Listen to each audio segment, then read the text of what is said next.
Hello folks, it's Peter Elgar here, once again back on his channel after a long time out. The reason was I had the dreaded bowel cancer. I was in hospital 3 weeks, no food for 2 weeks, only clear fluids, and I'm finally out after serving my time and out for good behaviour. So we're back again with a blast from the past. I was given this by a camera club member, and it's a Chinon TTL marked Prinzflex, but underneath that sticky label it would probably say Chinon Flex, a 1970s SLR sold by the Dixons Camera chain, who owned the Prinzflex name in United Kingdom. So that's why you don't see them advertised. There's no such company as Prinzflex. It's a name by Dixons, but this is a 1970s heavyweight. Now I'm not allowed to carry heavy weights much anymore for the moment, but this is a right heavyweight. But look, it's got a 1.4 auto reflex 55mm lens.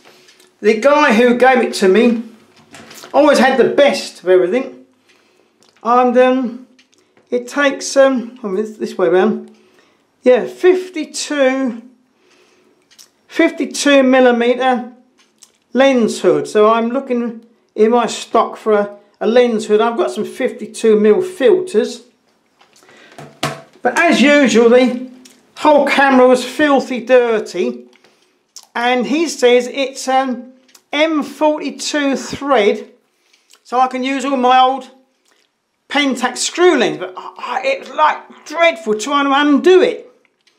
But I finally managed to unscrew it.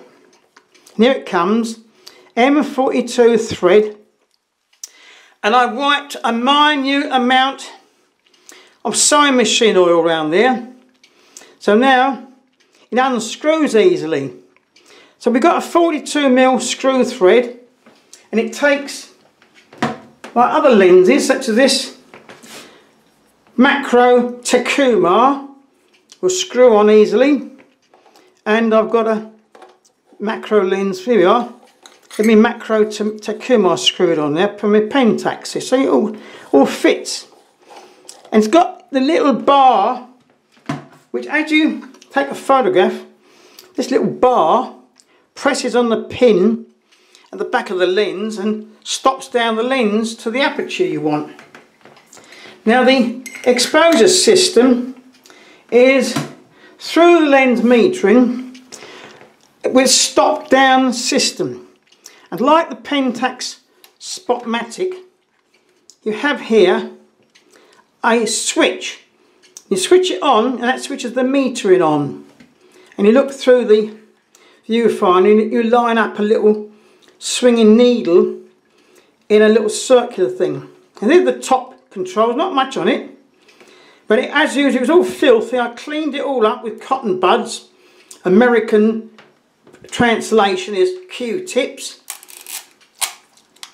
and it goes with a hefty clink, and this, you set the shutter speeds here, so that is now half a second. Now what did I do to inside? I took the base plate off, so I've taken off the base plate again, and with a minute amount of sewing machine oil out of my tube. Now you don't go squirting oil from the container straight into the works, that will mess it all up. You put a couple of drops into a dish and you pick it up with a very fine brush like that, and brush it on the little cogs here, or you can take a bit of wire, which is an old, I think I used an old paper clip, pick up a minute amount of oil and touch it into all the pivots here, and these little cogs there I discovered, they're the ones for the delayed action. Now I've never been able to get to delayed action cogs before in other cameras. They're hidden right inside, and I'm not going to take other bits off, so to the top to get to them. But I managed to get a little bit of oil down there and into these cogs here. I believe this cover, I think that taps that, but I think that's to do with the vertically running shutter. So we're not touching that. We're just going to oil these little cogs and brush where they rotate with a minute amount of sewing machine oil on these teeth here and little cogs there. Then when you wind it round, here's the action of it, like that. And then the delayed action, look, here we go. Here's the delayed action, and press it. And all the little cogs were, and it's now extremely quiet. Wait for it, the shutter. Here the shutter goes.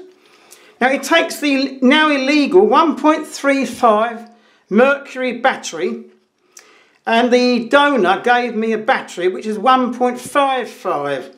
It's not mercury, so I've taken that out at the moment. But it doesn't, the readout doesn't agree with my Western exposure meter. So I've got to do some readout settings for that. Here is a tiny little window where you set the film sensitivity.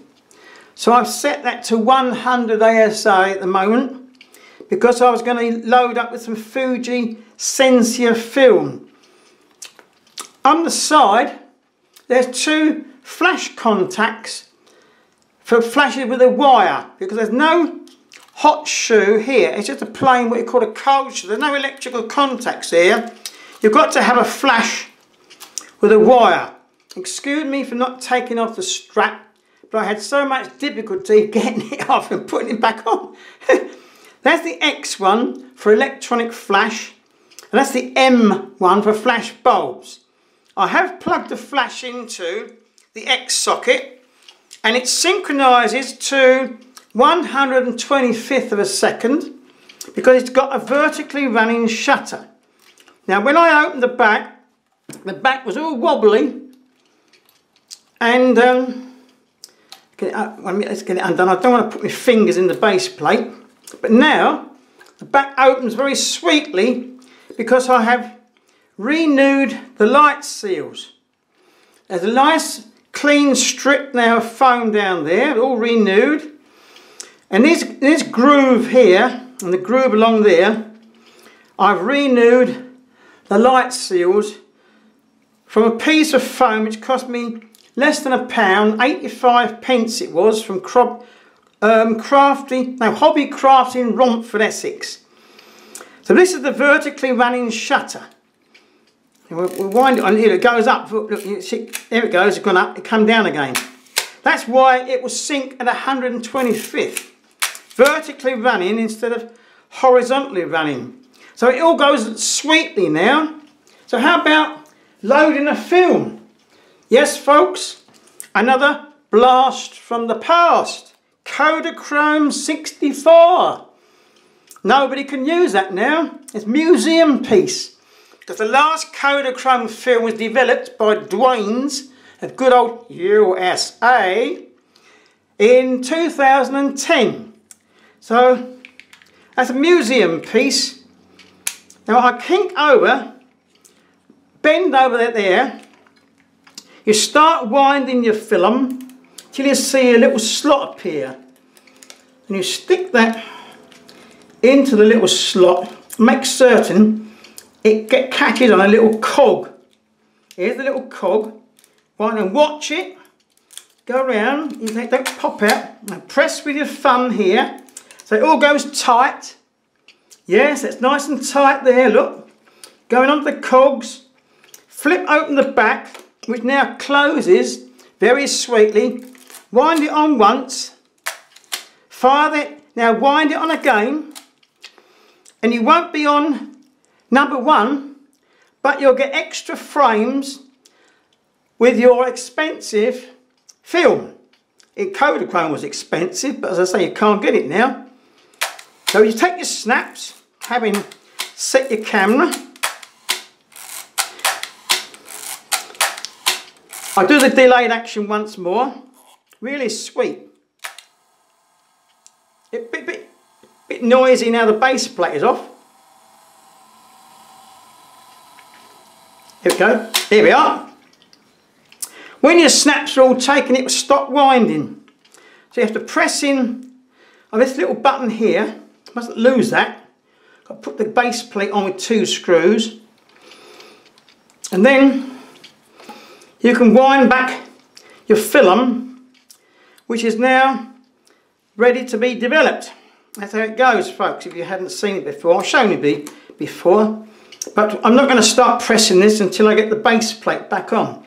But that is the Chinon, and the 1.4 lens, I've been told, is made by the company called Tomico, I don't know how you pronounce it. But this 1.4 lens, I have put it with a M42 adapter onto my 4/3 digital Olympus E500 that I was given. I've done some pictures with it on the digital at 1.4, and allowing for the fact you get a minute depth of field, where I did focus, it was accurate and it was amazingly sharp. So Chinon cameras are not to be discontinued, disgruntled, or dismissed rather, because they're very good. So hope you've enjoyed this quick little thing, and as I get better I hope to show you some more videos. Thanks for watching this one, and please subscribe so you'll get details of my videos. Bye bye folks.